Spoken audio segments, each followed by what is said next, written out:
I'm David Wood, Curator of the Concord Museum, and we're in the Lisa H. Foote History Learning Center to take a closer look at a couple of documents that predate the Revolution, in this case by about 2 weeks, and in this case by about 2 months. The events of April 19th, there's a straight line that can be drawn between that and the signing of the Declaration of Independence in Philadelphia a little over a year later. But there's a line that goes back the other direction as well, and that's what these two pieces represent. This is the rules and regulations for the Massachusetts Army, a little pamphlet of rules that we'll look at a little more closely in just a moment. This was published just 2 weeks before the battle at the North Bridge. But back in February, these two orders had been drafted. They were never sent for whatever reason, but these are actually two copies of the same order, one of them addressed to John Barrett Jr., the son of Colonel Barrett, and what they say is bring your squadron to a muster, a special muster that has been called for March 13th. So this order went out to the militia and minute companies alike. They were all, these orders are signed by Nathan Barrett, who is a captain of one of Concord's militia companies. But it was at the order of the Provincial Congress that all of the militia and minute companies were to muster together and take a look at their equipment, see what's missing, and so on. On the occasion of the muster in Concord, that was when the minister, William Emerson, gave literally fire-breathing speech to the men, telling them that you may very well be called to serve.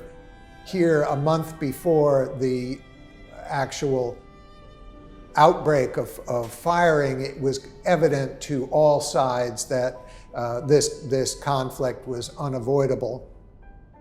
So this is part of the provision that the Provincial Congress was making. They wanted to make sure everyone was outfitted correctly, and that's why there's a general muster. Usually, each community's militia would muster by itself. They rarely are drawn together, except in time of conflict. This is obviously time of conflict. The other document, Rules for the Massachusetts Army, I have a replica of that right here. This was also issued at the order of Provincial Congress. While they were meeting in Concord, they discussed the content of this. And most of this is just who to salute, basically. That's what's in here.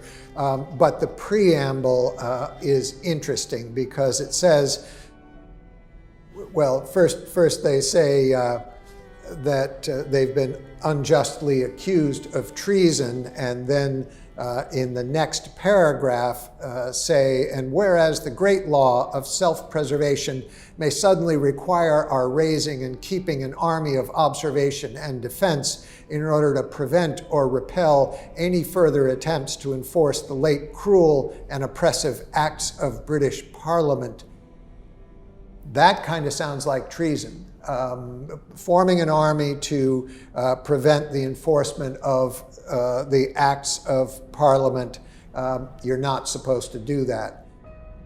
Right on the cover, regulations for the Massachusetts Army. What Massachusetts Army? As I said, the militia is community by community. It really is not an army. The militia serve as support for the regular army. They had done through the 7 Years' War in America and so on, but they aren't meant to be an army.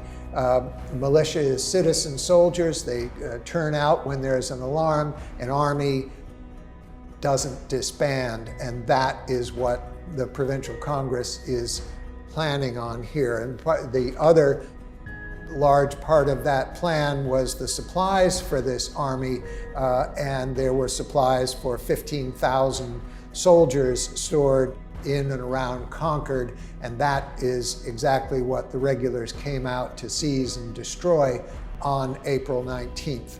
So these two extraordinary documents are just before the event, and as I said, there is a straight line that can be drawn from April 19th to July 4th. Thank you.